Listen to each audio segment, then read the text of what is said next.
All right, let's see. Who else do we have? Menomonee Falls, Amy, Wisconsin. Menomonee. Rini, Avondale, Arizona. Welcome.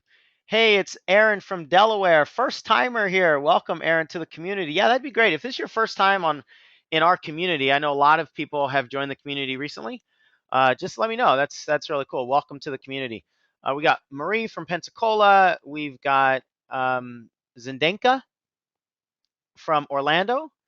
We've got Lupita from McAllen, Texas. McAllen, it's been a while since I've been out there. We've got Paula from Midlothian, Virginia, if I'm saying that correct. Is the call full? Suzanne says. No, I don't think it's full. I think we can hold several hundred on here. We've been over 100 before, and we're at like 93 right now. So she should be able, he or she should be able to get on. Charlie Johnson, Lake Taps, Washington. Welcome, Charlie. Jessica from Buffalo, New York. We've got Sheena from Eastdale, California, or Eastvale. Kathy from Charleston, North Carolina. Kelly from New Jersey. Marianne from Mount Laurel, New Jersey. Slippery Rock, Pennsylvania. Stephanie. Diane from Terre Haute, Indiana. I think that's how you say it.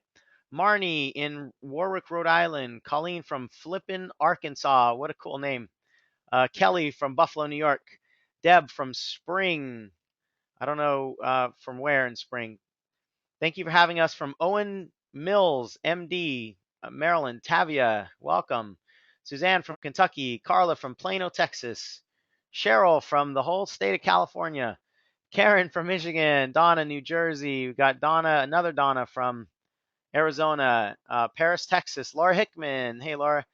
Jen from New York Mills. Donna from Erta, Utah. Afua, I believe is actually I think Sybil said it's pronounced a little bit differently. From London, welcome. Made the jaunt over from London. Tammy, Wisconsin. Gail, California. Karen, great sound, cool. Amy, first time, welcome. First time, Kelly, first time, Marie. I just missed somebody first time. I hit delete on accident. If you're just now joining us, we're going to start here as soon as I get through. Actually, there's probably too many to get through. So I am. Oh, ooh, good question here. I have lost my passion and motivation. How can I get it back? Well, hopefully you'll have it back in the next 60 to 75 minutes here. So I'm going to clear all the questions for now, and we're going to get rolling here, everybody. Thank you for your patience while we waited for a few people to, just make sure they had their software up to date and so forth. And I just want to officially welcome you to the Stop the Sabotage webinar. This is the first webinar I've ever done on this content, on this topic. And I think, from my experience, this is really what it all comes down to. There's no shortage of knowledge out there. Any one of you that have been in the business for more than probably about 96 hours, you've got the knowledge, most of the knowledge, the how-to information, at least you have access to it, that you'll ever need. So it's not knowing what to do. It's why don't we do what we know, right? So tonight, what we're going to talk about, or today, or wherever you are, or whenever you're listening to this, we're going to talk about how to identify and eliminate those biggest fears, the conflicts, and the internal limiting beliefs, because those are the actual obstacles that people face. And that's what's going to hold people back. It's not all this other stuff that a lot of people think it is. And a lot of people spend their time going after and trying to fix. If you're trying to fix a problem that's not the problem, you're not going to get very far, right? So that's what we're going to be talking about today. And for any of you that don't know, we've got a brand new Mary Kay training blog called pinkcaddiecoach.com. If you haven't been there, you can visit that. There's some warm chatter training available totally for free right now. It's like 4 hours worth of really deep, the psychology of successful warm chatter. All right, let's get moving. Congratulations on attending this webinar. I know there's all kinds of things that you could have done. I know this is sort of a new time for me to do a webinar like this. And most of that is because in a few hours, I'm going to be on a plane heading to Greece. So if I could have done it later tonight, I probably would have, but I wanted to get it in before I leave for this trip. And let's see, Karen, should there just be the purple screen with the lady with the pen in her mouth?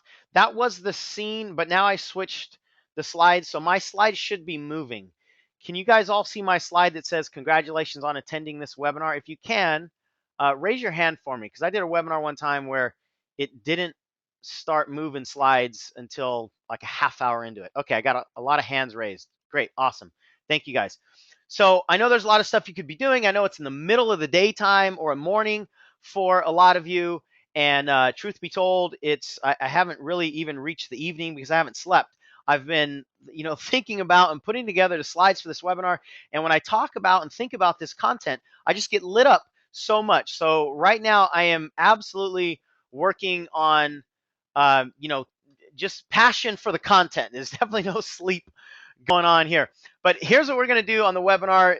During this little bit of time that we have together, I'll be talking fast. You can tell I'm already going fast because I feel like I only have, a little bit of time with you. And I want to teach you what I know to be true about why people, and specifically in Mary Kay, really sabotage themselves, the truth behind the sabotage, and how can you identify the actual problems internally, and most importantly, how can you erase the cause of the issues such as perfectionism, procrastination, all of the rest of the fears? We're going to break down some of these issues like I've never broken it down before. So I think you're going to get a lot of value out of the depth that we're going to go tonight or today or whenever you listen to this.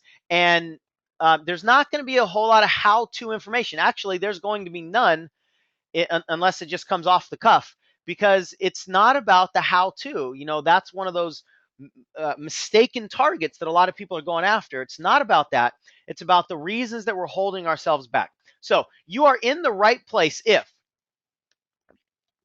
number one, you have internal challenges just like all of us do, right? The fears, the doubts, the limiting beliefs that are affecting your life and affecting your business. If you have those, awesome. That means you're human. It means your brain is working properly, right? A lot of people beat themselves up for having human problems, and I don't know. It's sometimes makes you go nuts, honestly, to see people that really beat themselves up for being human. So if you have all these things, great, you're in the right place. Number two, if you no longer want those issues to get in the way of your success. Now, you'll always have challenges and problems and anxieties and doubts, but they don't always have to get in your way. They don't always have to stop you. And then number three, if you're serious about your success and you're really willing to take action toward your dreams instead of just throwing a wish in a bottle and throwing the bottle out at sea. And that's what most people are doing. They're consciously wishing for success, but they're not willing to do what it takes to be successful. So here's a great question for you. Are you interested in your dreams, or are you committed to your dreams? When you're committed to your dreams, nothing can stop you. You pre-decide that you'll be successful no matter what gets in your way. If you're interested in your dreams, then you're basically just asking for your dreams to be handed to you, but you haven't made the committed decision that you're going to do everything you can for as long as you need to in order to make it happen. So if you're interested, honestly, I can't help very much. Now would probably be a good time to exit this call, this webinar, right? But if you're committed, then stick around. Let's go. You're in the wrong place if you are looking for the magic bullet that so many people are looking for. If you're seeking this shortcut to success, I don't have it. I haven't found it. I'm not looking for it. I don't think it exists. And if you're not willing to jump into the ring and get into a fight for every last one of your goals, your dreams, your kids, if you're not willing to go for it, then success will always elude you. I haven't met a single person that got successful without any hardships that he or she had to fight through. So you've got to have that trait. You've got to have that willingness. So here's what we're going to do today. We're going to go for about 60 to 75 minutes. I'll open it up for Q&A. When you have questions, you can go ahead and type them in on the webinar screen here. I may or may not stop if I see one that I think is really valuable. Then I might stop, but I might just wait till the end and answer them at the end so we don't get kind of caught off track here. But what I don't want you to do is I don't want you to take a bunch of notes of information, right? you're going to have access to everything that I show you. So please don't try to feverishly copy my slides. You'll have access. I'm recording this two ways. One of them will work at least. You'll have access to the information. I'll show you how towards the end. What I want you to do is I want you to take notes of inspiration. What are those things that you've decided to do? So I want you to take notes of the ideas that my words elicit in you. Don't take notes on my words, right? And I'll let you know how you can go deeper, how you can get recordings at the end, and so forth. At the end, I'll show you how to get an MP3 recording. A lot of people want the audio version of this so they can put it on their iPhone or iPod or computer or whatever and just listen to it over and over and over again. Put it on a CD, get it in your car.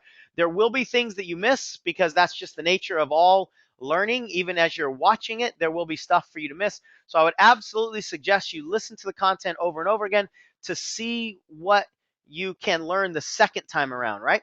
So here's what I want to start with. I want to start with what's possible at a grand level. It's absolutely possible to clear away your biggest internal blocks instead of just coping with them. You'll see one of the themes of this webinar will be clearing versus coping. Most people are coping with their problems in life, and I don't believe anybody was created on this planet to cope through life. I believe we were created on this planet to do something magical, to do something significant, to make a difference, to leave a mark. We were not here to cope with our issues as though God created you as a test project, right? Like he left something out of you, just to see you flounder around. I don't believe that about anybody. So you're not here to cope with anything. You're here to clear away whatever human problems you've collected along the way, and let's get after it. Let's create the magical life that you can.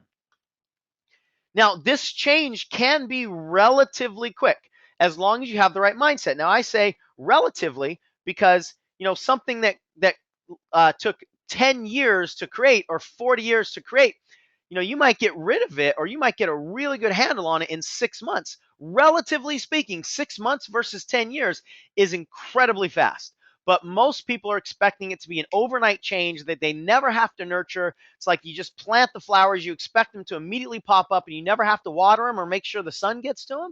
It's not going to happen that way. It's just totally, completely ridiculous. So you're setting yourself up to fail from the get-go.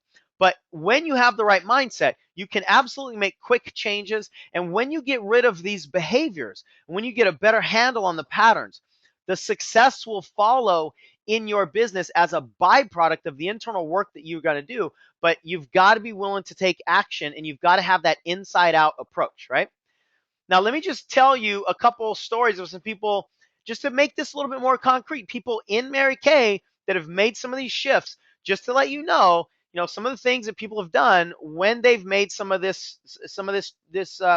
made some of these changes and when they've done some of this work.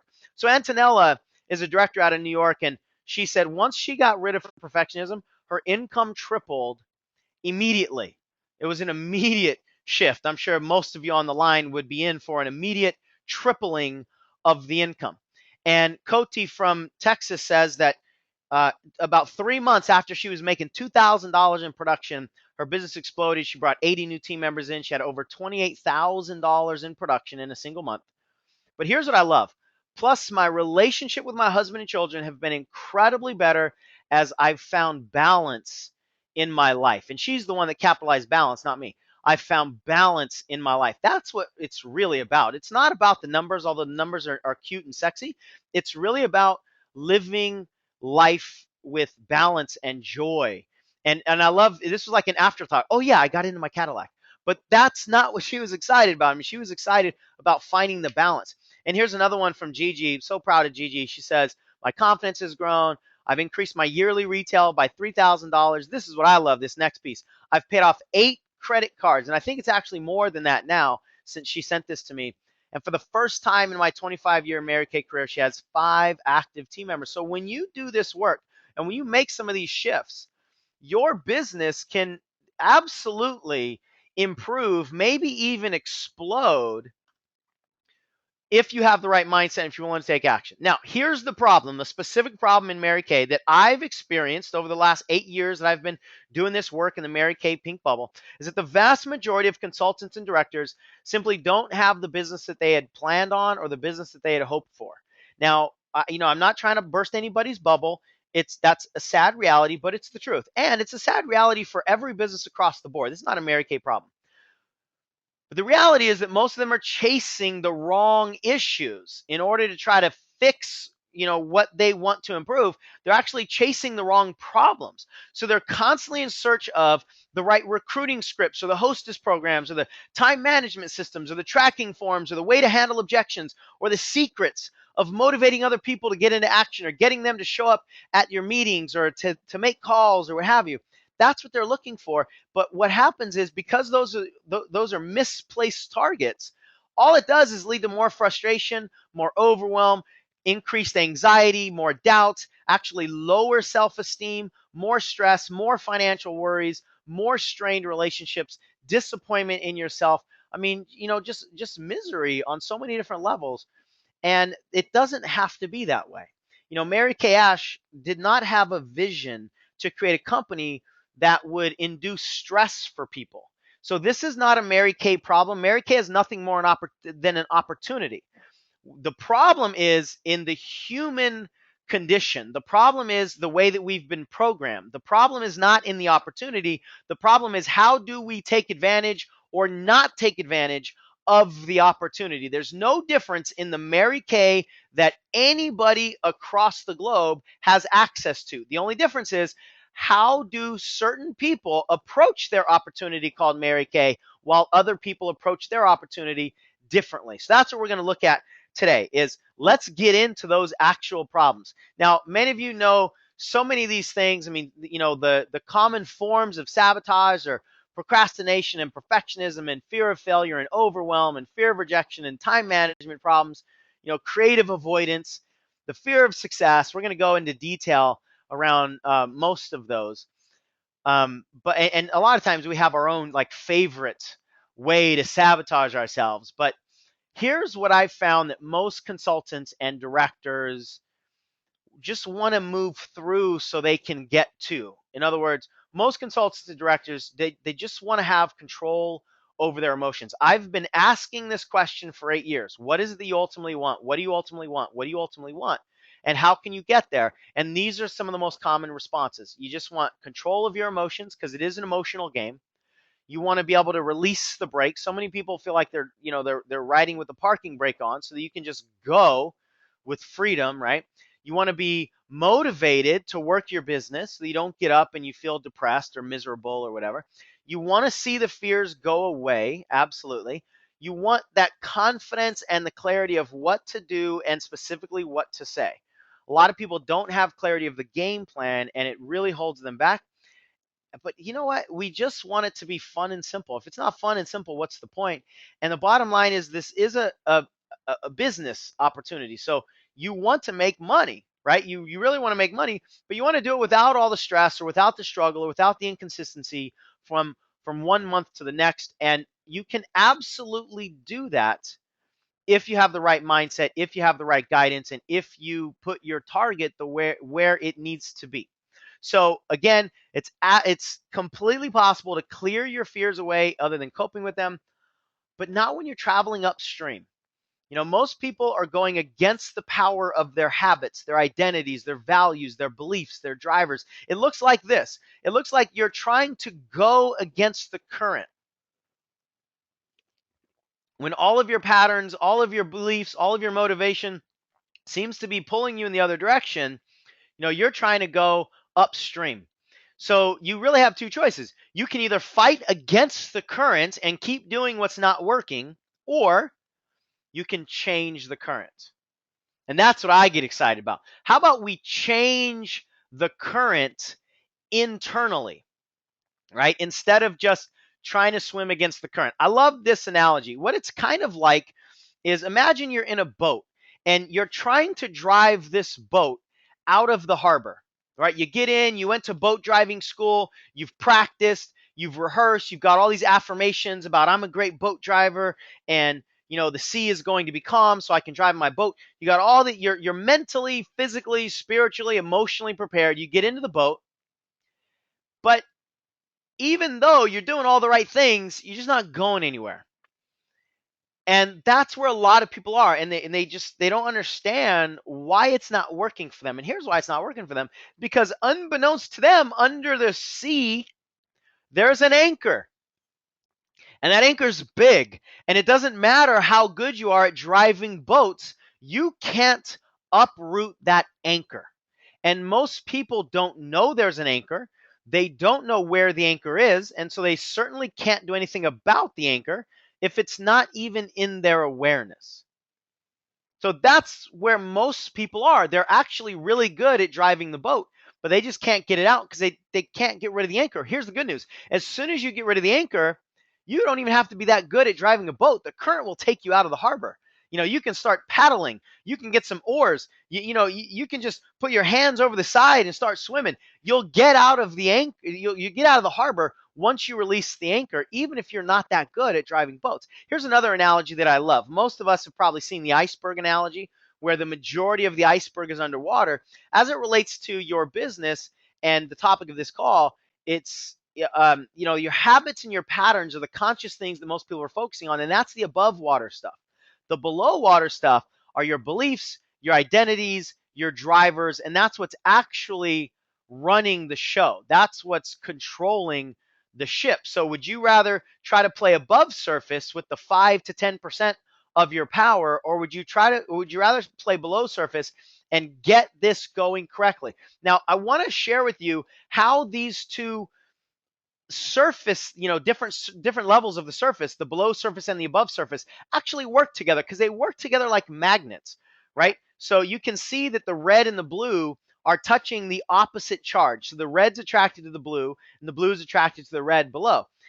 It's If you imagine that, one of these magnets are your beliefs, identities, and drivers, the below surface stuff. The other magnet is your habits and patterns, the above surface stuff. They're magnetically drawn to each other. But here's what people are doing. People are only focusing on the right side of this picture. They're only trying to change their habits or their patterns. They're trying to change their behavior. So what they're doing is flipping that magnet around to where now the blue and the blue are together and the red are together. So in other words, they flipped the behavior side, they flipped to the right side of the magnet, but they didn't do any changes below surface. They didn't change any of their beliefs, their identities, or their drivers. All they did is try to change their habits and their patterns. And if you've ever seen what happens when two magnets get together and they have the exact same charge, they don't attract to each other. They actually repel against each other. So here's what that means. When you try to change your habits, but you have not changed your beliefs and identities and drivers below the surface, your habits can't stick. They cannot stick. And if you've ever literally tried to put two magnets together with the same charge, it's hard. It takes a lot of effort. They don't want to go together. And you can put all of your energy into these magnets. I'm doing this right now as I'm talking. And if it's appropriate for wherever you are right now, do this. Imagine you've got these magnets and try to pull them, push them together. Use your force, use your willpower to push them together. It won't work. And if by magic you make them touch, they will repel off of each other immediately.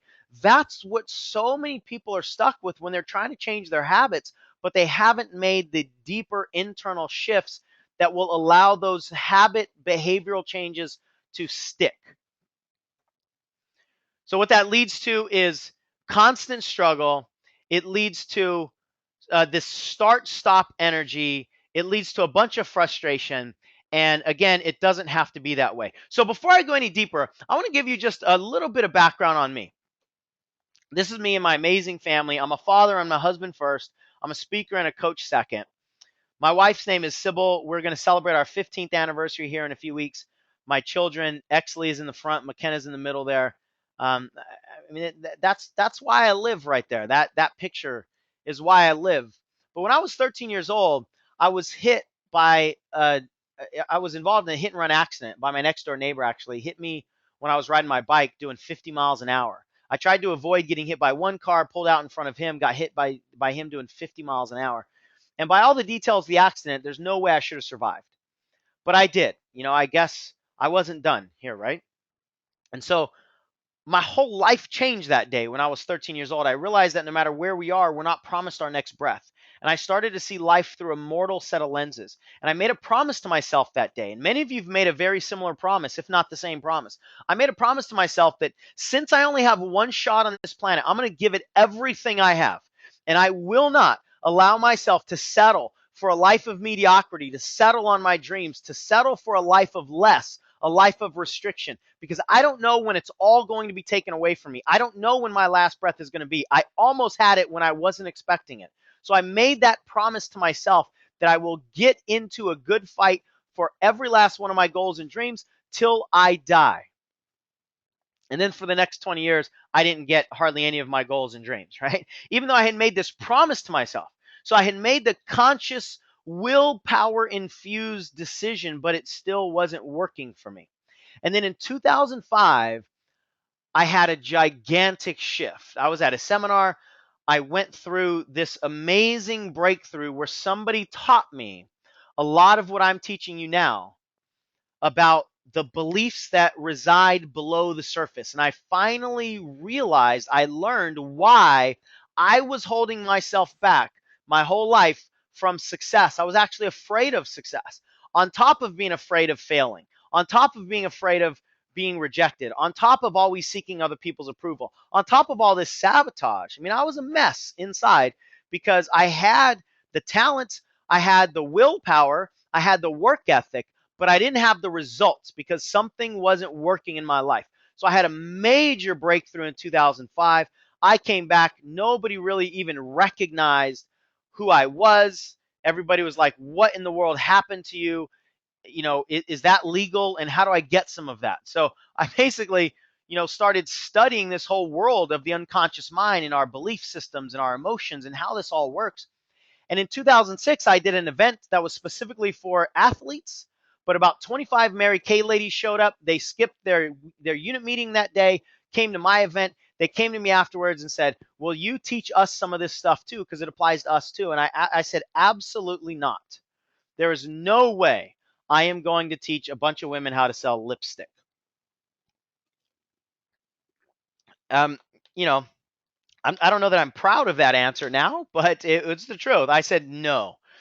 A couple months later, they emailed me back. I wasn't going very far in my brand new business. So I said, yeah, I'll go do it. It might be fun. I went there. I fell in love.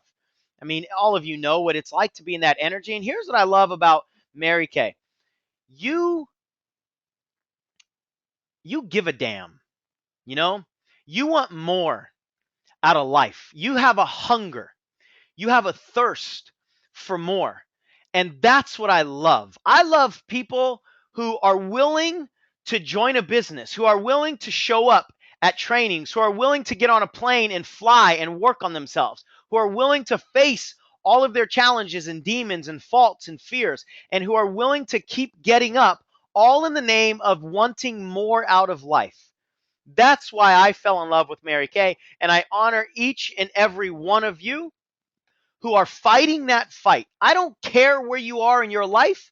I don't care where you are in your business. I'm not saying I don't care about you, but what I'm saying is I don't care about what's in your previous chapters. What I care about is, do you have the resolve and the determination and the commitment to take charge of your pens and intentionally write your future chapters? That's what ultimately matters. My great friend and mentor says, your past may be checkered, but your future is spotless. That's what I care about, and that's what I applaud each and every one of you for. So that's how I got involved in Mary Kay. Here I am 8 years later. I've got pink websites, pink business cards, the pink Caddie coach. It's crazy. If anybody would have told me this, 9 years ago, they would have probably had a fight on their hands. But that's how I got involved in all of this world. And so I've been, learning the Mary Kay lingo, but the Mary Kay mindset for a long, long time. And I want to tell you a story that has really shaped the last 2.5 years of my life. Many of you know that my dad was diagnosed with pancreatic cancer in September of 2010. And he gave me that call. My whole world shook. I was mad at everybody. I was sad. I was crying. I was scared. I didn't know what to think. And my dad ended up coming down and living with us for his last 80 days. And as it got close to the end and he gave up the will to live and he just wanted to die, the nurses put him on all kinds of, big medication, the hospice nurses, because he just wanted to be medicated until he died. And when I knew it was really close, I called the nurse and I said, you did a good job. My dad can't feel anything, but he's also not my dad. And I said, I'm not complete. And I said, I just want one more conversation with that man so I can tell him what he meant to me. So I can tell him what kind of father he was. So I can tell him what my friends think about him. And so they allowed me to take the pain patches off. I mean, I probably would have done it anyway. But I had one final chat with my dad. When I knew it was at the end, it was about a 45-minute talk. I held his hand the whole time, and we were done with this talk. I said, Dad, how can I live your legacy going forward when you're gone? And he said, Shawnee, he shook his head like I'd asked a silly question. He said, Shawnee, just be who you can be, do what you can do, and live a good life.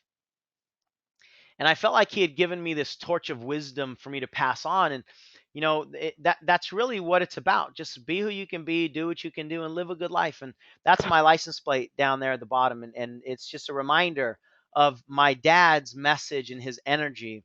And I think that's what this life is all about. I mean, his like dying wisdom was so profound. Because if we don't enjoy this life, if we don't just give it a good shot, if we don't just, give ourselves permission to be who we are, give ourselves permission to just take a risk and go for it and just do whatever we can do, but ultimately be here and leave a mark and just, live and leave a legacy, then what's the point, right? So that's who I am. And I've been through this journey of limiting beliefs, and I know what that's like. So here's why I'm here today. I'm here today because I know you're somebody who's serious about your success, as well as helping a lot of people on this journey. Otherwise, I'm sure you wouldn't have showed up to this webinar. And again, I honor you for that. My purpose is to hold a space big enough for you to take everything you have and bet it all on yourself. Do not ever forget that everything you need is inside of you. But most people bet against themselves. Most people are so harsh on themselves. Most people are so critical of themselves that they don't give themselves a fighting chance. You've got to fight on your own team. Don't fight against yourself. You've got to fight for your dreams, right? So I want you to bet everything you have on yourself because that's where the solution lies. And you got to let go of all these inner game obstacles. It really, the only purpose they serve is to make life and make business and make relationships and make happiness more difficult for us. That's what these inner game obstacles do. So they don't belong and they're not a part of us. But I know that each and every one of us on this line, we want to play full out no matter what. We want to go for it. And I'm on a mission of freedom and empowerment because I know what it's like to live under the restraints of the I'm not good enough and the doubts and the fears and the will it ever happen for me's. I know that. I lived 26 and a half years of my life in that mental self-imposed prison. And I also know what it feels like to shift everything from the inside out. And I want everybody to feel that. I'm getting goosebumps right now, just, even thinking about that. That's what I want each and every one of us to feel is the freedom and the empowerment and to break the restrictions from ourselves. And these are the restrictions, all these sabotaging patterns that we already talked about. I like to give it to you in a tree analogy. So imagine this is the sabotage tree. We've got all of these behaviors and habits and all the sabotage stuff that most of us are trying to work on. Those are like the leaves of the tree. So most people are trying to prune the leaves of the tree. But what you have to understand is each one of those leaves are growing from branches, and those branches are like the drivers internally. So even if you cut all the leaves off, if the branches stay there, the leaves are just going to grow back. But let's say you go in and you cut off the branches, all the branches are attached to a tree trunk. And that's like our internal identities of who we are. Yet even if you go in and get rid of the tree trunk, if you cut it at the bottom, but you don't do anything about the roots, which are our beliefs, it's all going to grow back. So what I'm saying is when you focus on all of the above surface how-to stuff, you're missing the roots and everything will just come back. So you're not actually going to get much traction whatsoever. So let me explain to you how this all works sequentially. This is how these all line up and build off of each other. most of our beliefs, and let me take a step back and say, what is a belief? A belief is nothing more than a repeated thought. That's all a belief is. It's a thought that we've heard so much and we have a lot of evidence for that we just think it's true. We hold on to it as though it's true because truth internally is nothing more than a story plus evidence. If you have a story and you have evidence to prove that story, then that feels like truth. So we feel like our beliefs are true, but all they are is stories that were started once upon a time. And it's usually the deeper stories are usually started between the ages of 0 and 6. We call that the imprint period because we live in this phase of blind belief. We don't know anything about this world. We don't have any sort of frame of reference to compare our situation against. We just think this is the way the world works, right? So everything that happens to us, everything that crosses our path, we just think that's the way it is. And so we form all of these stories when we're really young, when we're toddlers, and we're trying to figure out how the world works. Stuff happens to us. And when things happen to us, we have to make a meaning about it. And so that's the beginning of a story. That's just the way it works. And when the events that happen to us have any kind of pain associated to it or embarrassments or anything negative, we will usually form a negative belief about ourselves to justify what we just experienced. So, like if you have a bunch of kids that laugh at you in the playground, one of the beliefs that a lot of people create is, well, I must not be good enough. Otherwise, people wouldn't be laughing at me. Now, of course, that's not a feel good belief, but you don't know any better when you're young. And it makes sense that that's why people would be laughing at you because, you're just not good enough or you don't look like the other kids or you don't belong or whatever. So these stories get started. When we're young, they're nothing more than stories. But pretty soon, as we collect evidence and as we go on this little search to support this story, then they start to form our identities. And very early on in our life, we've already decided who we are. Are we the person that is outgoing and we make everybody laugh? Or are we the person that's really shy and we hold back and we're that wallflower? I mean, you could see kids' identities show up very early in life. So we've decided who we are, and we're starting to create these layers of protection based on our beliefs. So we have some limiting belief, and same thing works for empowering beliefs, but we're going to mostly talk about limiting beliefs. So we have this limiting belief, and then we form these layers of protection because we always want to protect ourselves from getting hurt again. And because we've got all these identities and all these experiences that we're going through in life, then we start to form drivers. And drivers means basically how are we driven to respond? And the definitions of pain and pleasure and right and wrong are two of the most powerful factors in how we choose to respond. So if we've decided that a certain activity is wrong or a certain activity is painful, we will avoid that activity. We will always seek to avoid pain and experience pleasure. That's just what we're always going to be out for. And we're always going to seek right and avoid wrong, right? So that's how the drivers get together and start forming our behaviors and our decisions, and also what's important to us. Our values. What is that's important to us in life? You might have experiences where your parents split up and it becomes really, really important to have somebody stay with you by your side, and you want their physical presence as often as you possibly can because you don't want them to leave. If you've experienced abandonment or something, that's unique to you based on your experience, where not everybody has that value of somebody actually being right there physically in your presence, right?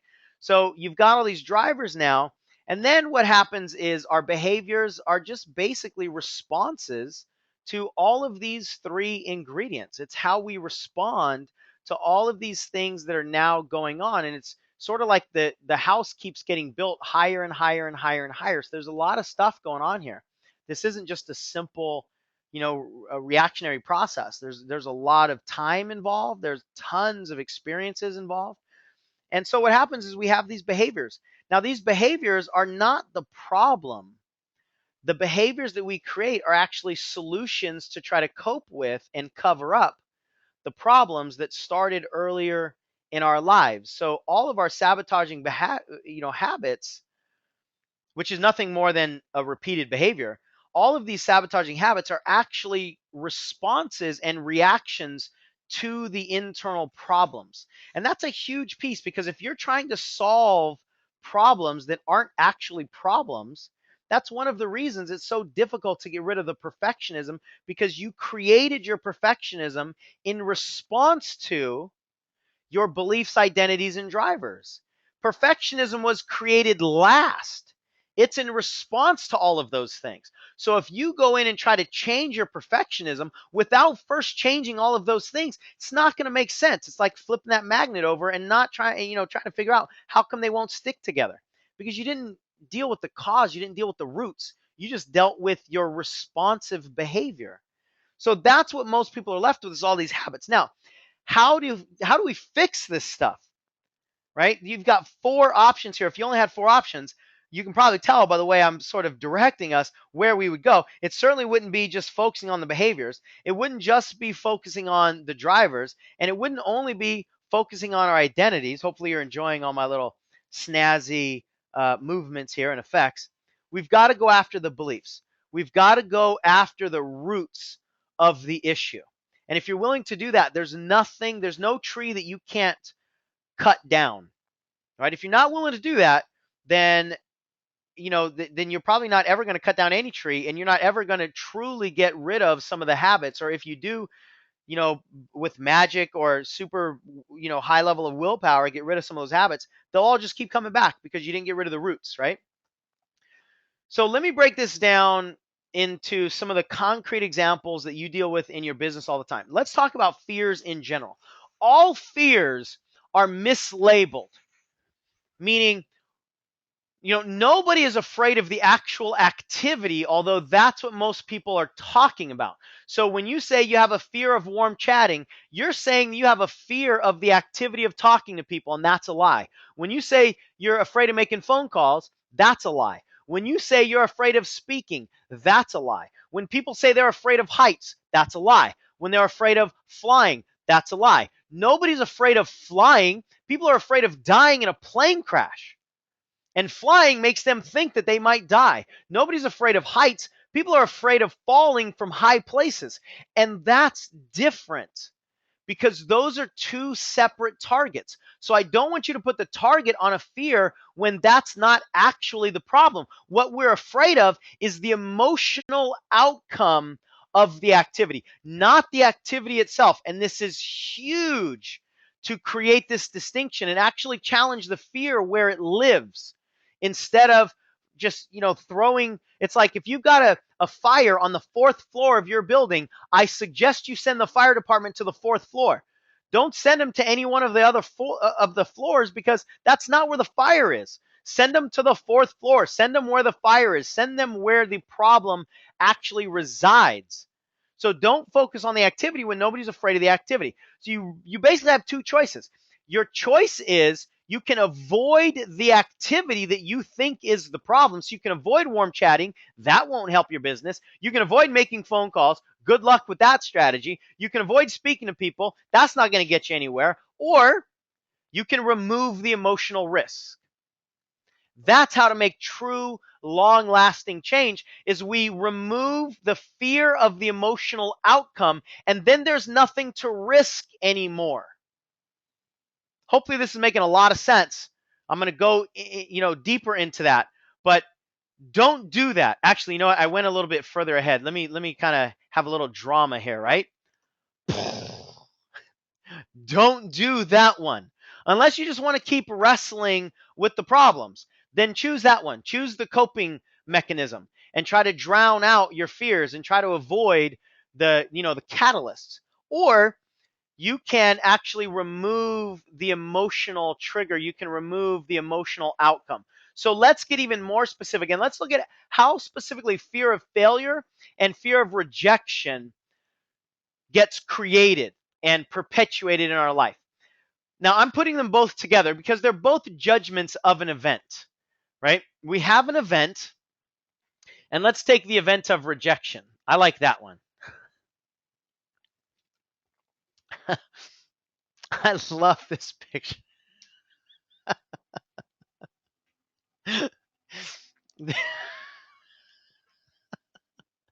I love this picture. Look at that poor guy's face. And I know so many of us can totally relate to being that poor guy. Like, you feel like when people say no to you, they're just unleashing all of this pain and irritation and all of this negativity on you. And and look at this poor guy. This is my favorite part. Look, he's crying. If you look deeper, he's crying. And that's really how so many of us experience rejection, as though people are yelling at us, as though they are angry with us, right? And we end up feeling like this poor guy looks. But it's just a judgment. It's the judgment of an event. That's all it is. So we have an event that happens. We'll just say in this case, somebody tells us no, or we imagine somebody telling us no. Then we judge the event. So we'll pretend that it means that we just got rejected, or that it means that we just failed, right? That's our judgment that we put on it. And then because of that judgment that we put on it, head talk shows up. That's when we start saying things to ourselves like, I'll never succeed. I can't win at this game. People don't like me. I'm not as good as so and so. That's the head talk that shows up when you just continually beat yourself up. But that head talk is a function of the judgment first. If you don't judge an event as negative, like rejection or failure, you can't create negative head talk. So I want you to see that this is actually a multi-step process that happens so that we can identify the steps and get rid of the actual problem and look at where do we control this stuff. After you start beating yourself up and you start telling your stories about all this, you're going to create all these negative feelings. You're going to feel embarrassed. You're going to feel sad. You're going to feel hurt. You're going to feel hopeless. You're going to feel helpless. You're going to feel dejected, right? You're just going to feel this overall negativity. But all of these three things are linked. Now, when you have this head talk going on, when you've got these emotions going on, what kind of behaviors are you going to take? You're certainly not going to charge and go for it anyway. Most of you aren't, at least most of us won't. I won't. If I feel all that negativity, what I do and what most human beings do is we retreat. We don't want to feel that negativity. We don't want to feel that stuff. Nobody likes to feel hopeless. Nobody likes to feel like a victim. So we run. We search for avoidance. How can we pretend that we're being productive by avoiding the pain? We resist, and this is where the sabotage is actually created. So I want you to see that this is a multi-step process, and the sabotage is created at the end of the process. So don't play there. Don't go there. The big issue is, oh, well, before I get to that, you don't control this event, but you absolutely control the judgment that you place on the event. Now, where do those judgments come? Because most of us don't consciously create the judgments. Those judgments come from our beliefs. We make those judgments with our beliefs. So the beliefs determine the knee-jerk judgments, the seemingly automatic judgments that we create. Those are actually under our control. We control them so much it doesn't even feel like we control them anymore, but they're being controlled with our beliefs.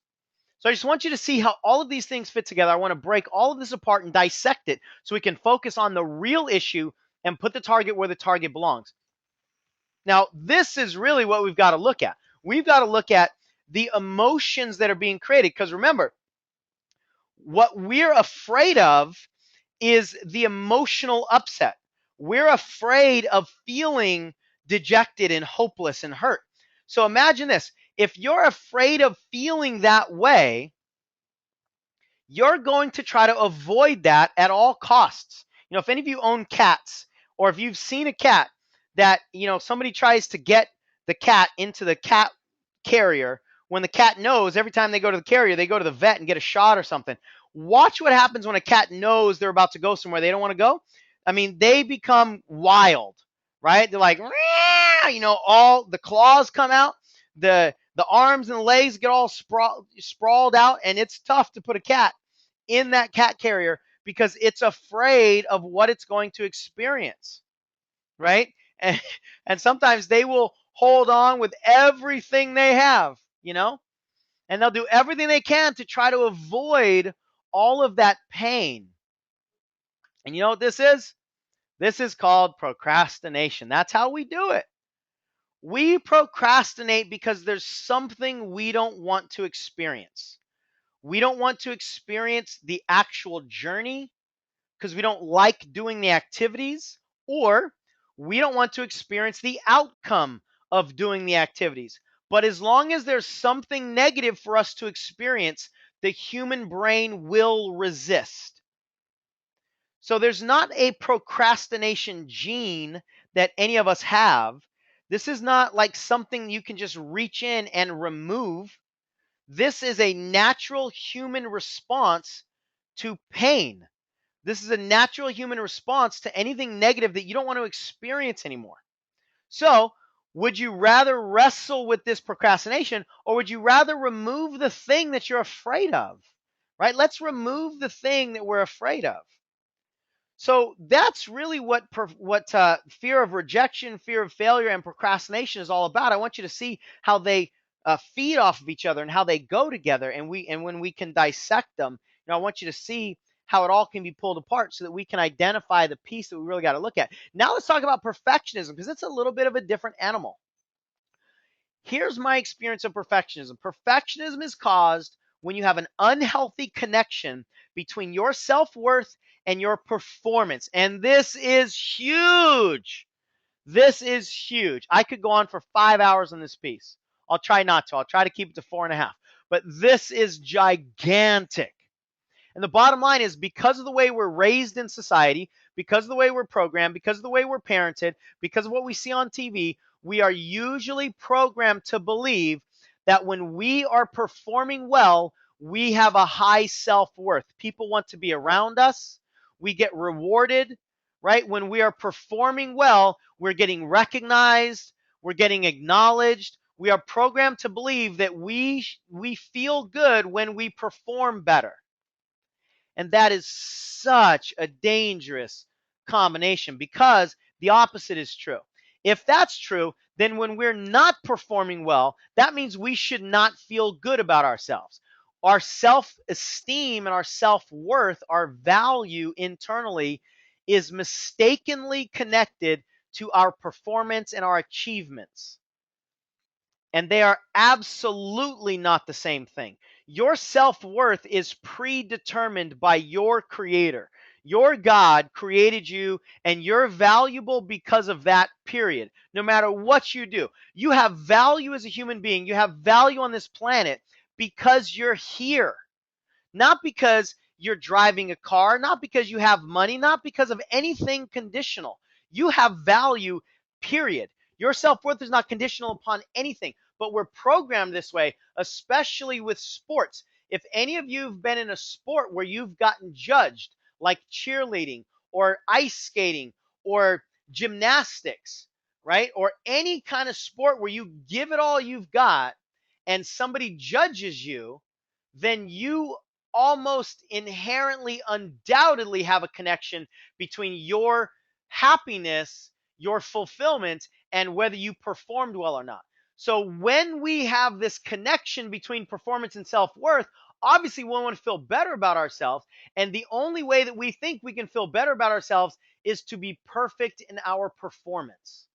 So we have this unhealthy connection toward perfection because we're really seeking our self-worth. So the actual problem here is that we have conditional self-worth. We've been led to believe, or we've picked up along the way, that we are only valuable if we perform at a high level. That's the actual problem. As soon as you give yourself that self-worth, the perfectionism can't live anymore because it's based on this formula. If you remove the formula, you have no need for perfectionism anymore. But a lot of people say, well, my perfectionism is because I just really want to do well. Yeah, that's great. That sounds good. But if it's an unhealthy needing to do well, then I don't care how you try to justify it. It's unhealthy. Now, I don't want to take away that piece of you that really wants to be great. that piece of you that wants to achieve at a high level. So I want to remove the perfectionism, but I want you to keep that high level of desire for performance. I just don't want you to have that negative expectation and that negative attachment to them, right? Now, as you could probably tell, that low self-worth is because of your beliefs. So that's how beliefs fit into this equation too. So what I was saying is I don't want you to get rid of that desire to achieve at a high level. I just want you to get rid of your perfectionism. But you can hold on to your excellencism, right? There's nothing wrong with that. There's nothing wrong with saying, today I'm going to be excellent. I'm going to be an excellencist.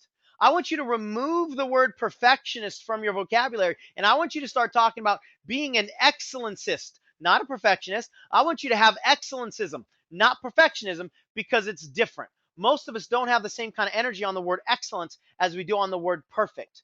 And contrary to what a lot of people think, you can live a happy, well-meaning life without ever using the word perfect ever again. And too many of us just have this negative connotation to it. So seek excellence, but don't ever again believe that you find your value in perfection, in a higher level of performance. And for those of you that are leading teams, this is critical because of this problem in society.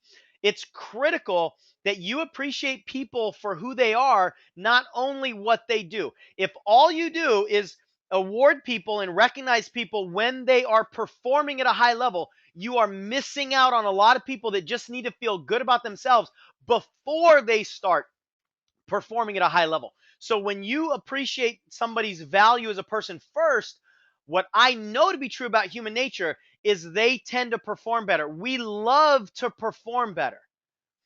So as a leader, distinguish between these two things, and you'll see a total difference in your team. I guarantee you. Now, let me share a story with you based on this exact point. Judy Geeson was somebody in Illinois that I worked with, and she said that one of her biggest ahas was really focusing only on what she can control and not all the other stuff that she can't control, right? And all the things that she used to think that she could control. As soon as she really only focused on what she could control and got rid of a lot of those other negative judgments, and got rid of all, the perfectionism and all that kind of stuff, or, got rid of a lot of it at least. I mean, her team exploded. I think that's what, 4 or 5 times her team. I think her team jumped by 4. It looks like 17 to 33, or to 73 rather. And her monthly production almost tripled, right? 3,600, almost $10,000, or over $10,000. And I love this last piece. What's the most important concept to Judy was that she realized the same mind that created the problem cannot solve the problem. So your mind is what created all these issues in the first place. And since it was created as a solution to the problem, it's going to be very difficult for that same mind with the same awareness to solve the problem on its own. If it could solve the problem on its own, it already would have. Right? Now, here's the last thing I'm going to jump into today, whenever you're listening to this, is the fear of success. This is a totally different animal. And this is the most dangerous one because it makes no logical sense whatsoever. It doesn't make any sense. The very thing we desperately want is the same thing that we are desperately trying to avoid in the same breath, right? At the exact same time. But most people have a fear of success. Now, fear of success, if you break it down, is always going to be a conflict between your idea of what success is and one or more of your values. Excuse me. So when success infringes on your values and you feel like you've got to sacrifice your values, then you're going to have a fear of success. I'll give you a couple examples. A lot of people think that success equals more hard work, or it means more responsibility, especially in the Mary Kay world. You become a director, that means you've got to be in charge now of getting all the all the rewards, and you've got to be doing your own meetings. And if you have any kind of fear of public speaking, that's not going to be exciting to you, of getting in front of the group. Or if you have fear of responsibility, that's not going to be exciting to you. So this is a really big issue that a lot of people are not aware of in the Mary Kay space, that more success is actually a negative at a deeper emotional level. Sometimes more success equals more exposure, like other people judging you. So if you've ever been around anybody and people are judging those that are ahead of them, that gets lodged in your emotional memory, and you don't want to succeed only to have a lot of people talking bad about you too. Most of us don't want to do that, so we'd rather stay where we are so that we don't have all these people talking about us behind our back. That's another big one that a lot of people are not aware of. Or more time away from the family, that's a big one. Or just more time away from the things you really love to do. Another fear of success is specifically around money. We have a very unhealthy relationship to money in this society. A lot of people think money equals being selfish or being greedy or being a scoundrel or being unholy or unreligious on some level. That money will change who you are. It makes you a bad person. It makes people not like you. And any of those stories that you have in your head will stop you cold in your tracks because you are more emotionally committed to all of these other things like safety and comfort and peace of mind than you are to success, especially when you've never experienced that level of success before. If you want to get into a Cadillac and you've never been into a Cadillac, then you don't have real experience to draw from. All you have is theory. You have people telling you what it feels like, but you don't have any real experience. But these other experiences are real. And your unconscious mind will almost all the time choose a real experience over a fake, made up theoretical experience. So when you try to outweigh your real fears with made up success, it usually doesn't work very well. So you are unconsciously committed to protect yourself against all of these things that success means for a lot of people. Now, where does the idea and the definition of success and where do your values come from? They're from your beliefs. So I think you see a theme showing up here. Your beliefs are at the core of all of these formulas, all of these problems when we break them down. And these stories about success and money, those are your beliefs. When those stories get told over and over and over again, they get perpetuated, you find evidence for them, they become your beliefs. So again, if you want to get rid of the fear of success, you've got to change the beliefs that are creating the fear of success in the first place. Now, this is a form of fear of success, and this is really intriguing. A lot of people really wanted me to explain this more when I send the email out that said, "Are you actually afraid of hearing a yes?" And the truth is, a lot of people, maybe most people who've been in the business for a decent amount of time, maybe 6 months or longer, my experience is that most people are actually more afraid of a yes. Now, let me break this down. Remember, we fear the painful outcome of any event. We already talked about that when we broke down fears. We fear the outcome of an event. So here's the $1,000,000 question. Which one actually hurts more when you think about it? Is it when somebody says no to you and they never join your team and you never see them again and you have to deal with that rejection? Or is it when somebody says yes to you and they jump in the business and they get their inventory and they show up for months, but at some point in time along their journey, they stop returning phone calls, they stop showing up to the meeting, they quit, they join the witness protection program, and you now feel like they took a piece of you with them because you invested your time, your hopes, your expectations, and you feel disappointed. So in reality, which one of these actually hurts more? I want you to go ahead and answer this. Type this in so I can see if you're tracking the same way that I'm tracking.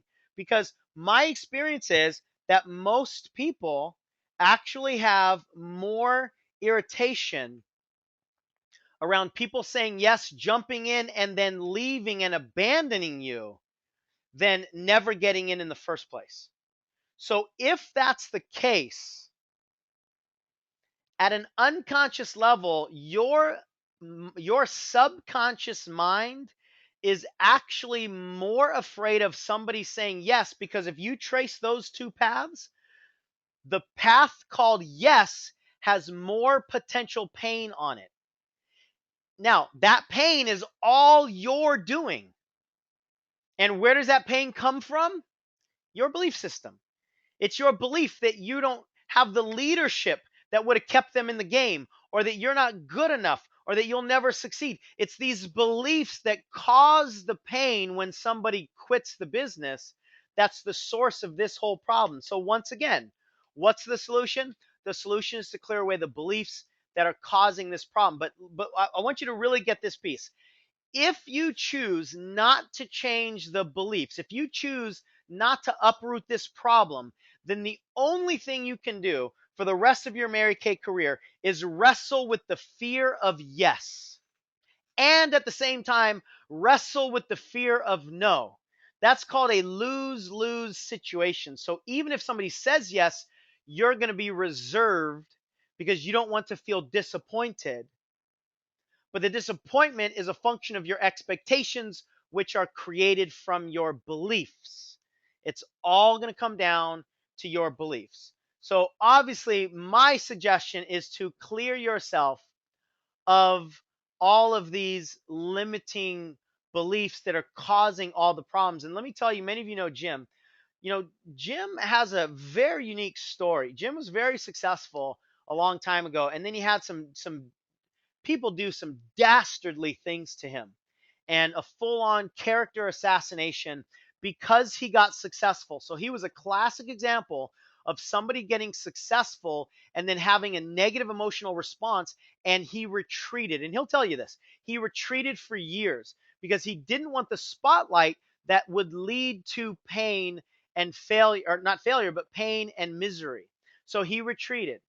And he did some of this work. He cleared some of these limiting beliefs away. And as soon as he gave himself that permission to be himself again, and as soon as he cleared himself from those expectations and all the beliefs that were creating the problem in the first place, he now no longer had a fear of success. So the thing that had held him back for years couldn't hold him back. And shortly after he made some of these shifts, he had an unbelievable amount of people have a lot of these chargebacks, or it might have been actually before he made these shifts. But I mean, the number of chargebacks he had, I mean, the number of of uh, of challenges that he experienced on a personal level, on an external level, just life in general, like everything started to hit him. But when he made these shifts, he wasn't a victim of any of that negative energy anymore. And he came back and he just, got to work, and he immediately jumped back into his potential. His team exploded. He was the king of sales last year. Any of you that are in his seminar, you've seen him you've seen him on the king's chair, right? You've seen him on the seat. There's a word that I'm missing right there. I know it is the throne, right? And he ended up getting back into his Cadillac as well. So I just wanted to give an example of what you can do when you clear yourself of some of these issues that are creating the problems. Now, as we wrap up here, this is the most important lesson for you to get, is that your beliefs will determine your identities. They'll determine your drivers, your values, the definitions of what's painful and pleasurable, your definitions of right and wrong. They'll determine your head talk. They'll determine the choices you make. They'll determine the actions you take. And ultimately, because of all of this stuff, your beliefs will determine all of your results in your life and in your business. And you cannot outperform your beliefs because they are the roots to all of these things. Every step along the process of success has roots in your beliefs. So if you don't make that shift,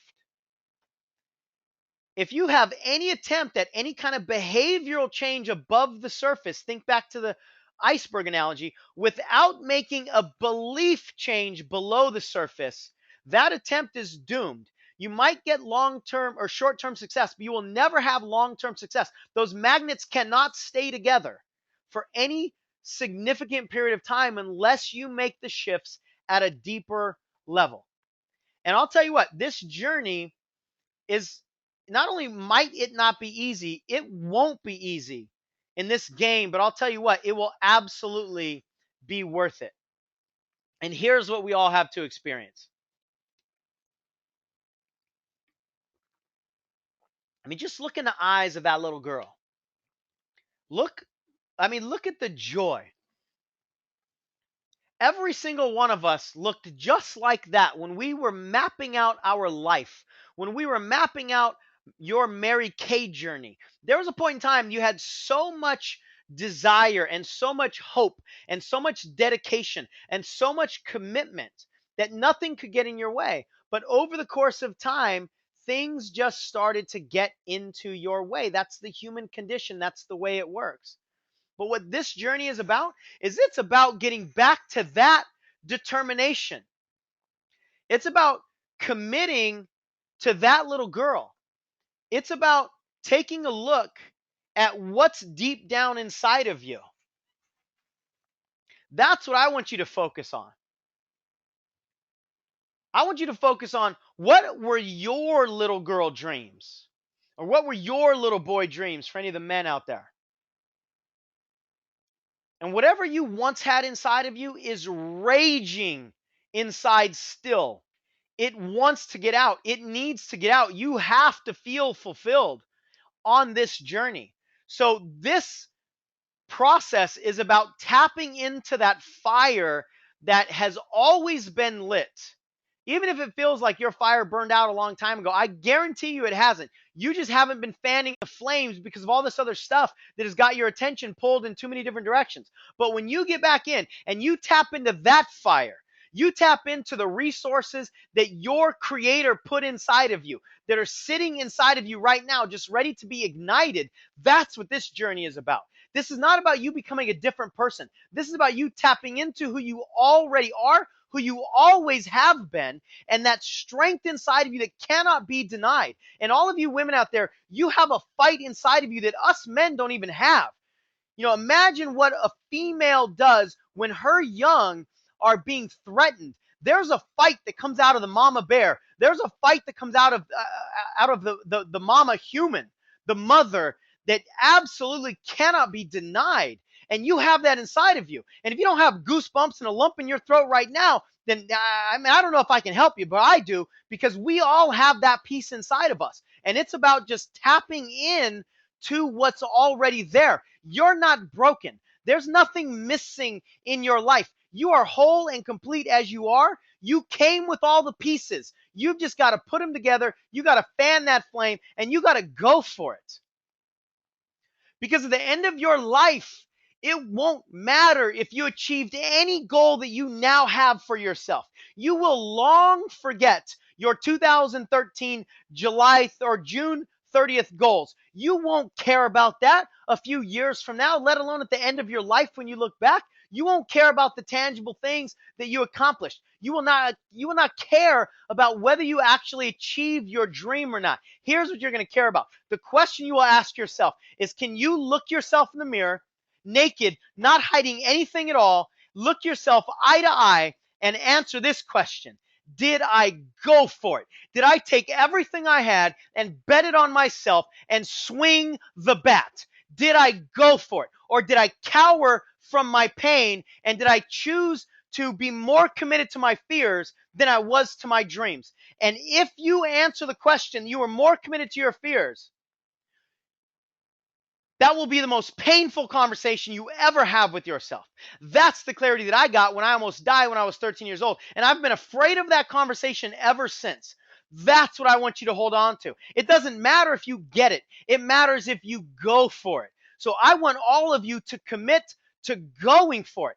I don't want you to commit to the Cadillac. I don't want you to commit to the national sales director. I don't want you to commit to getting into DIQ. I don't want you to commit to anything tangible. I want you to commit to getting into the ring and going for it. And if you have that level of commitment and you're ready and willing to take a shot, then you cannot be held back. It doesn't even matter what you end up accomplishing.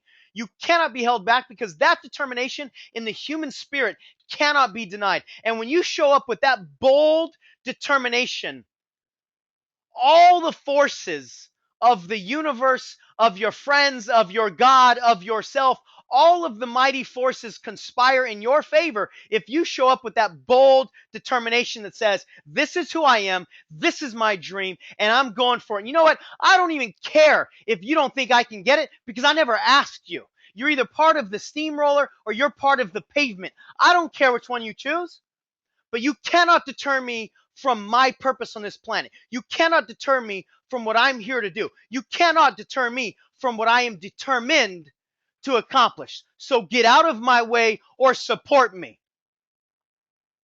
That kind of determination absolutely cannot be denied. So here's what I think. I think you've got two choices. Let me take a drink first.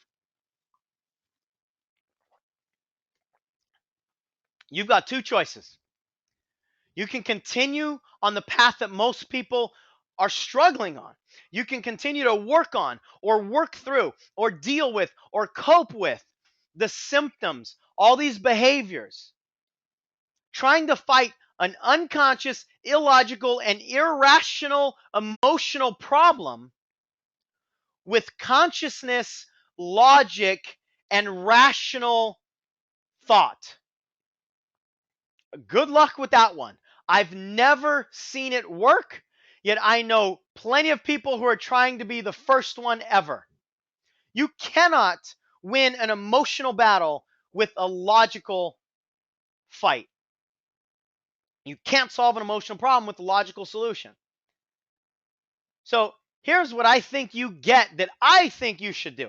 I think you should roll your sleeves up. I think you should go for it. I think you should play that bigger game that you're meant to play. I think you should clear away anything that's in your way, all of those beliefs. I think you should get back to the beliefs that you once had when you were a little child, when all you wanted was everything that you wanted, and you didn't care what was in your way. If it meant you had to throw a tantrum in the middle of aisle 3 to get the cookies that are sitting on shelf number 4, you're going to do it, because that's the level of determination you had. Once upon a time, you were learning to crawl and you fell down and you skinned your knees and you fell right on your face. And you didn't say, oh, well, I must not be meant to walk. Absolutely not. You had a desire, you had a dream, and you got back up and you went for it. You didn't care about how many times you fell off your bike. You stayed on the bike until you accomplished what you were there to accomplish, which was to learn how to ride the bike. What if you had that same level of determination and commitment and dedication and firepower with every goal that you have in your life? I dare anybody to get in your way. That's impossible. And then when you add to it a service mentality, that there are people on this planet right now who need what you have. They need the cure to their emotional and mental cancers. Most people are walking around in a trance of disempowerment, and you have a cure. How dare you keep that from them? Don't you dare keep this opportunity to unlock somebody from their nightmare. That's not yours to keep. That's not yours to judge who gets to know about it and who doesn't. How dare you prejudge like that? You've got to show up with a service heart with every ounce of your body. It's not your place to judge, but it's your obligation to share. And when you show up with that, it's impossible to feel like you've been rejected. It's impossible to feel like you've failed. It's impossible to feel like you're not good enough if you just show up to serve with every ounce of your God created ability and God created body and mind and spirit and soul. If you show up like that, everything we've been talking about cannot live. Perfectionism and service can't live together. Procrastination and service can't live together. When you get lit up, you don't need a deadline to tell you that you've got people to help, you've got people to serve. You don't need a deadline that has the end of the month on it. You don't need any kind of ego-driven accountability, because you're here to serve, and you know when you need to serve? Now. Now's the time. When you're lit up with that kind of passion, now is the time. You don't need any deadlines to fulfill your purpose. And your purpose is to serve, and your purpose is to cure people of the ills that they have and the cancers that they have out there in society right now. Don't you dare keep that from anybody.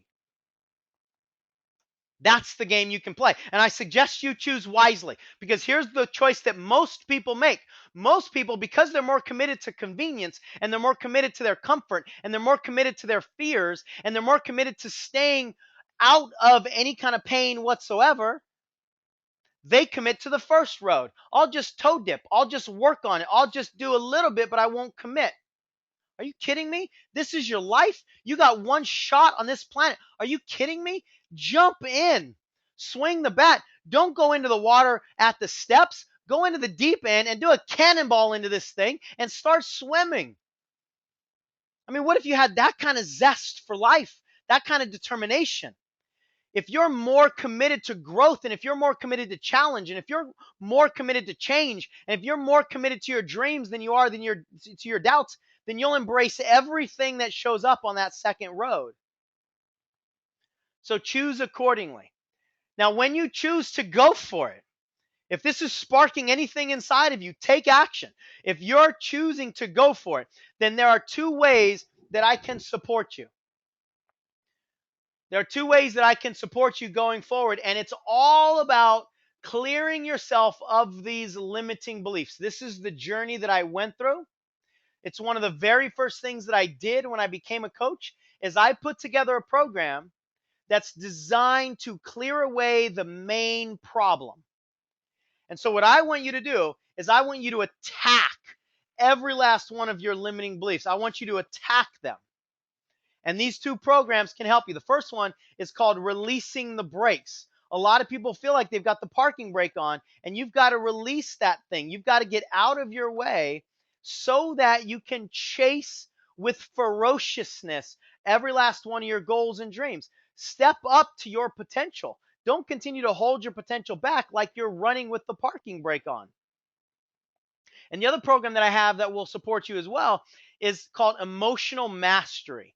Because when you learn how to truly master and control your emotions, there's nothing you can't do. There's no situation you can't navigate yourself through. And there's really, it's like you will then be getting into the driver's seat of your life when you have control of your belief system that we've just spent over an hour talking about how it affects all of these surface level sabotaging behaviors. So if you're interested in jumping in and choosing road number 2 and you want our support, then this is the website you can go to. It's called pinkcaddiecoach.com/get rid of your fears. Should be pretty easy to remember. If any of you are listening on the phone right now, there's a dash in between all of those words. Get dash rid dash of your fears with dashes in between all of the words, right?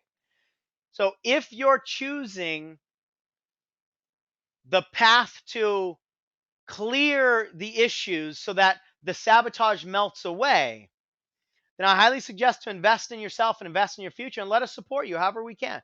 The significant question is not what is the cost of taking action, although that's what people are going to think about. What's the price? What's it going to cost? What will I have to do? Will I have to put any work into it? Are you kidding me? We're talking about your life here. We're talking about the one shot that you've been gifted on this planet in this human form. Does it really matter? Honestly, does it really matter what the cost is going to be? I mean, think of it this way. What's going to happen when you no longer have the roots that's creating all the problems in the first place? What's going to happen when you create more balance in your relationships like Koti did? What's going to happen when you get out of the way of your business and you create some explosion in your growth like so many other people did? What will that feel like and what will that be worth? But here's the bigger question. The bigger question is, the more significant question is, what's the cost of not taking action? What's the cost of continuing down the same road, dealing with the same frustration, following a recipe that's not working? What's that cost? And whichever answer you give, act accordingly, choose accordingly. So in a moment, I'm going to take you, actually, let me do this. Let me give you a little bit more details about this program. This is the website that I just gave you, pinkcaddiecoach.com. Get rid of your fears. These are the programs. The first one is Releasing Your Brakes. There's 4 CDs in this, and I want you to see what the CDs are. The first CD is called How to Take Rejection Personally and Build Your Confidence. Because a lot of people are trying to not take it personally, and I say take it personally, but just change the way you're taking it so you'll actually increase your confidence. The second CD is called The Biggest Hidden Obstacle, the Fear of Success. So I go deeper in a full hour-long CD about the fear of success. The next CD is How to Identify and Eliminate Your Limiting Beliefs. Again, it's deeper to what I've kind of scratched the surface with on this webinar, a lot more details. And the final CD is an audio coaching CD. It's called Erase the Waste. Erase the Waste is the process that I went through, somebody took me through when I had my huge belief breakthrough in 2005. It's a guided visualization. It's a coaching program. So you put the CD in and you let me guide you through the process so that you can identify these beliefs and eliminate them. And here's the good thing about an audio coaching program. You can keep doing it over and over and over and over again if you want to. I've had clients say every time I feel a limiting belief pop up, I just pull out Erase the Waste and I pop it in the CD and I clear it away. What would that be like if you had a tool to clear away the beliefs as they showed up in your life? This is the tool that you can use.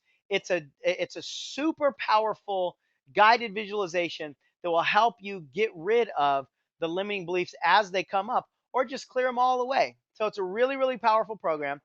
Erase the Waste itself sells for $49 online. I want this to be a no-brainer. You can tell how much passion I have about this. I'm red in the face right now. I'm breathing heavy like I just ran a half marathon, right? I'm passionate about this and I'll be honest with you. I want you to invest in this. I absolutely totally do. Not because $39 is going to change my life, but because I know what happens when people do this work and the shifts that they can make. So if that level of freedom is worth the $39 price that we have on it right now, go for it.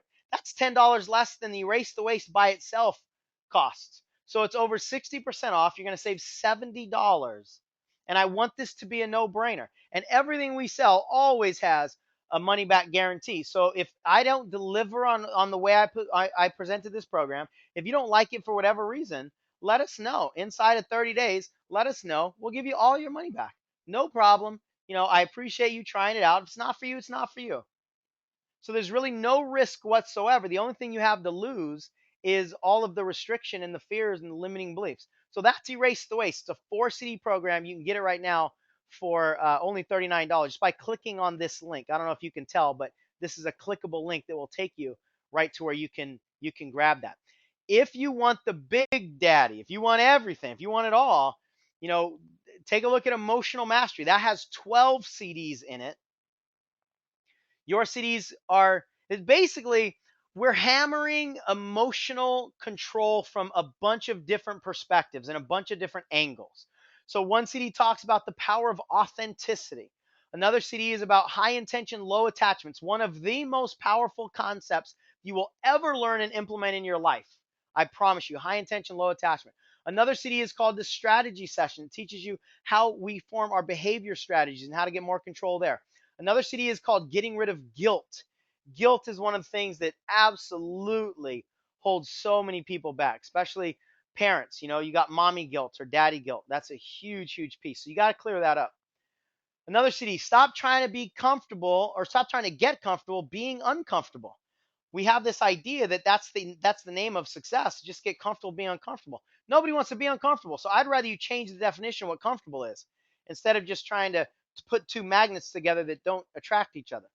Another CD is called Taming Your Triggers. It's about looking at all the different anchors that you have, all the catalysts that you have in your life that unconsciously start like this row of dominoes getting knocked over. We've got to know where those dominoes are, and we've got to intentionally create a better path, right? The next CD is all on the pain pleasure principle. So I'll go much deeper in how we create pain, how these show up in our behaviors and our strategies and all that stuff. So each one of these CDs is at least an hour of deep, deep content with each one of these angles. The next CD is called The Art of Reframing. I didn't even touch on that at all today on this call, but it's how do you change the judgments that you have on the events that you can't control going forward so you avoid all the negativity instead of trying to fix the negativity. Other CD, this is one of my favorites that I've ever done, is What to Expect from Your Expectations. All of our disappointments are created by the expectations that we place on ourselves and others. When you get rid of your expectations, especially the ones of other people, you will get rid of all disappointment. It's impossible to get disappointed when you don't have any expectation to be offended. Expectations unmet is the recipe for disappointment. Next CD, How to Build Your Confidence and Self-Esteem. I split apart what confidence is and what self-esteem is because they're actually different. Confidence is how you feel about yourself. I'm sorry, self-esteem is how you feel about yourself. Confidence is how you feel about your abilities. Most people don't have confidence problems, although they think they do. Most people have self-esteem problems, although they don't think they do. They think that these two things are the same.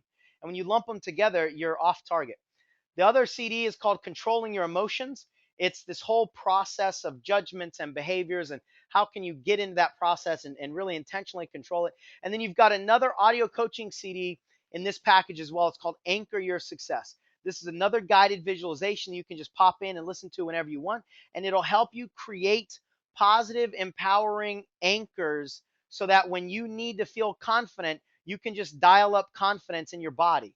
When you need to feel happy, you can dial up happiness in your body. It's a really, really powerful process called anchoring that you can do with that particular CD. So Emotional Mastery on its own, it's a 12 CD program. The original price is $269 on that. Each one of our CDs sells online for 20 bucks, and the audio coaching program is $49. So all together, if you buy them separately, it would be a $269 program. On this website, because you went to this webinar and you answered my emails, and I honor that and I appreciate that for you, you can get it for 89 bucks. I mean, it's 2/3 off. You're gonna save $180 for 89 bucks. You get that whole 12 CD set. Now, if you're in at that level, just get it all for $6 more. Like, you get both sets. You'll get Erase the Waste. You'll get all the other 4 sets in Releasing the Brakes, and you'll get Emotional Mastery. So you get 16 CDs, and this will attack your limiting beliefs. It will give you everything you need to know about how to control yourself emotionally. For less than 100 bucks, take a shot and see how your life can absolutely transform when you go through over 20 hours of training at your leisure, at your comfort level. You can listen to it over and over and over again for as long as you want. What could happen in your life if you literally had the tools to erase the obstacles that are inside of you holding you back? So that's the opportunity that you have. As I said, it's a 30-day, no questions asked, money back guarantee. Here's my message to you on this page. You were created to do something special on this planet, in this life. You have that in you. Do not let your fears that were created by humans doing human things and the brain working, do not let your human fears get in the way of God's assignment for you. You came down to this planet with an assignment. Everything that I've been talking about, all these fears, all these limiting beliefs, they poison that assignment. Do not let that happen to you. Do everything you can to get out of your way. Commit to that assignment. You're obligated to fulfill that assignment as best you possibly can. So back to these slides. The way to get a recording of this webinar, if you want it, it's not ready yet. I'll have to do some editing and some working on it. And I'm jumping on a plane in a few hours, so I won't get to it today for those of you that are on live. But send me an email to Sean@pinkcaddiecoach.com with the subject line "recording, please," and I'll shoot you over a link so that you can get the recording when it's ready. Finally, let's get into some let's get into some Q&A. Boy, I need to take a breath. All right. Let me, there's a lot of questions here in the question bank. So I'm just going to run through some of them. A lot of people were answering the question of, what hurts more, yes or no. So let me sort of run through those. And if there's any question in here, let's see. So how do you change the beliefs? You've got to go back in and change the story. And that whole process is laid out. It's not just a quick thing, and it's not something that anybody's going to be able to do on their own for the most part. It's like what Judy said. You can't solve the problem with the same mind that created the problem. But both of these programs, especially Releasing the Brakes, has really a guide that'll lead you through getting rid of your limiting beliefs. I like this. Kimberly says, fear has two meanings: forget everything and run, or face everything and rise. The choice is yours. I like that, Kimberly. Thanks for sharing that. Donna says, is there an exercise that I can do to help change my limiting beliefs? How about affirmations? Yeah, so the exercise, Donna, is really this guided visualization. It's the only thing that I've seen that really works. Affirmations can help, but affirmations for most people will not get rid of a limiting belief, because affirmations is not a way that anybody created the limiting belief. So usually you've got to create the limiting belief the way it was, or you got to uncreate it the way it was created in the first place. What an affirmation usually does for people is just creates an argument between one side of your being that says, yes, I can, and the other side of your limiting belief that says, no, you can't. And it doesn't matter how much you affirm that. If you are entering into an argument, that debate will never end. Now, there are ways to do affirmations where you don't get into that debate. You've got to kind of avoid the limiting beliefs. However, it still won't get rid of the limiting beliefs. There are a few people that I've heard of that have used affirmations, and over the course of a long period of time, they've changed their mindset. For most people, it actually does more harm than good if they just enter into a debate with their affirmations. So it can support, but it's probably not going to be the thing that does the trick, right? Karen says, on average, what's the length of the CDs? They're all about an hour. The audio coaching programs are a little bit less. I think those are around 40 minutes, 45 minutes or something. Donna says, I'm having trouble clicking on the link to purchase the CD sets. Would like them all for $95. Is there any other way for me to purchase? Donna, if you still can't if you can't get into that by now already, then just send me an email and I'll send you a direct link, or I'll figure out what the problem is. If you're not able to grab the $95 value, we'll take care of you. Can I purchase the set now? The link won't click. That's the second person that's saying the link won't click. Couldn't get the link to work for the CDs. Will it be in an email? So something is going on with this link apparently. So you got to make sure that you actually went to the website. If you guys are trying to click on the link that was on my screen, even though it looks like a clickable link, you probably won't be able to click on it. You've got to actually go to that website, pinkcaddiecoach.com/get rid of your fears. When you go to that website, then the links that are on that website should be clickable. So hopefully you've got the ability to grab those. And yeah, we can send these to you in an email. If you're just not able to figure them out, we'll take care of you. How do you work with a spouse with overwhelming limiting beliefs? You know what? Honestly, that can be really tough. I'm not going to lie. If they're not willing to work on it, there's not much that you can do, honestly. My thing is, I want you to work on these limiting beliefs for you, not for anybody else, not for your spouse, not for your team, not for your mom, not for your brother, sister, not even for your kids. I mean, to an extent, you can get a lot of motivation out of your kids, but that should not be the whole reason why you're doing this. You've got to be doing this for yourself. And when you're doing it for yourself and you're authentically shifting, most people will want to know what you're doing. They'll want to know what you're on, and they'll want some of it. So when you just do the work and be the work, you might be surprised at when your husband says, you know what, this is really cool. Tell me more about this, or where can I go to get some of this? Or do you have a book that you might want to read? But if your mission is to get him to change, then you're really crawling uphill, and that's a real tough battle. You'll probably create resistance, and it's not going to work for most people. Kathy says this will help in everything in my life. Absolutely, beliefs attack and affect every single aspect of our life. Somebody says, people feel inspired and empowered by me, but I do not seem to be able to empower myself lately. Is that conflicting, or should I just go for it and stop my limiting? Just go for it. Don't hold on to anything in the past as a reason for not to take action in the future. So even though those were past patterns, hopefully something out of this webinar or in the products, if you choose to purchase, will clear you of all that stuff, and all those past patterns will be irrelevant anyway. So don't hold on to all those as reasons that you shouldn't swing the bat. I got somebody that says the link worked fine, went to the website and the link worked fine. Okay, cool. Hopefully as I change, he will catch it too. Absolutely. That's definitely. Somebody says, I tend to resist and retreat without realizing it until I'm fully withdrawn. I choose to attack it full on. What do you suggest? Um, I mean, honestly, the concepts that I talked about, and grab both of the programs. I mean, if you're really wanting to go for it at the highest level, grab that, because you'll have so much more support, and you'll just have guidance. You'll have access to things you can continually go back to. When people decide that they're going to fight this thing alone, they never win.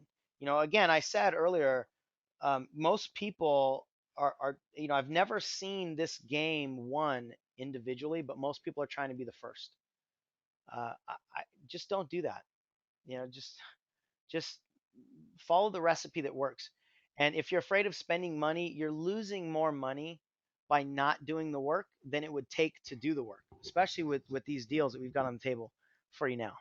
I mean, this is life-changing stuff, and I'm not saying that because they're my programs. I don't even really feel like I own this material. This is passed down to me, and I'm just passing it along, right? So I have no problem saying these are life-changing programs because they changed my life and they changed a lot of other people's lives too.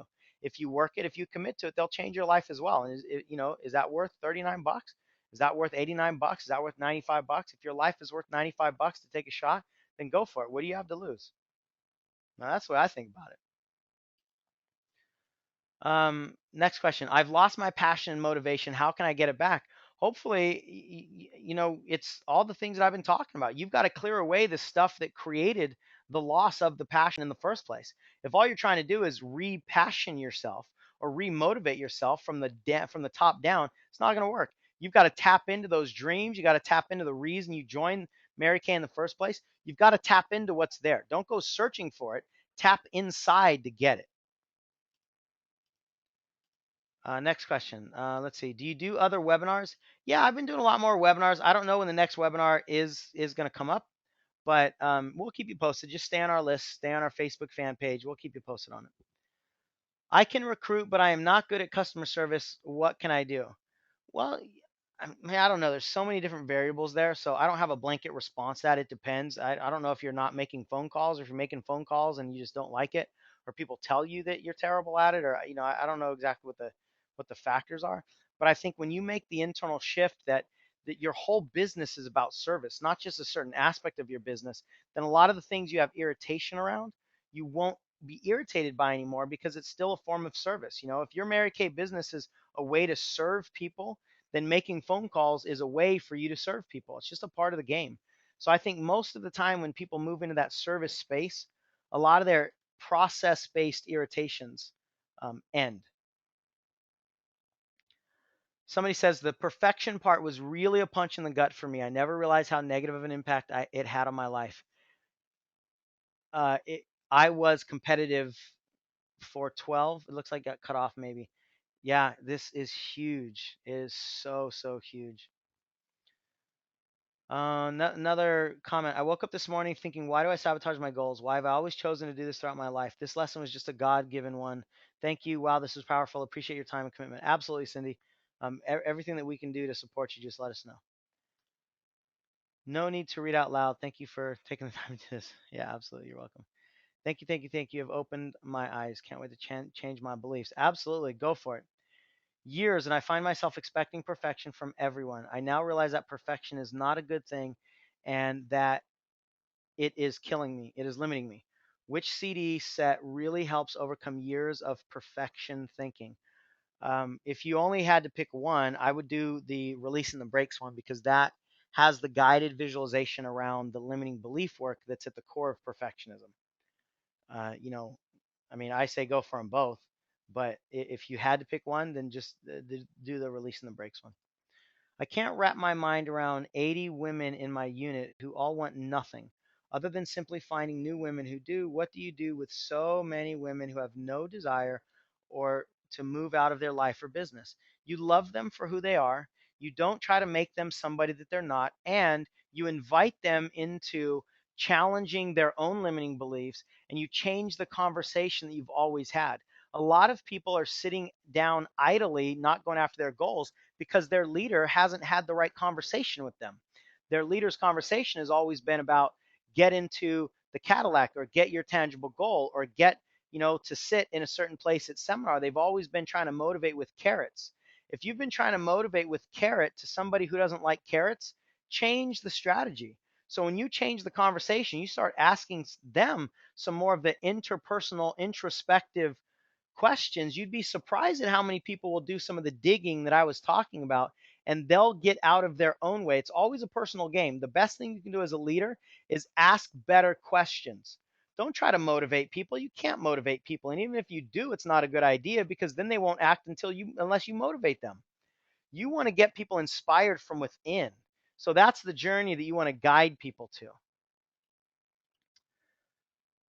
Link not working for me for the CDs. I'll email you. Okay, you can go ahead and email. Make sure you're on the website.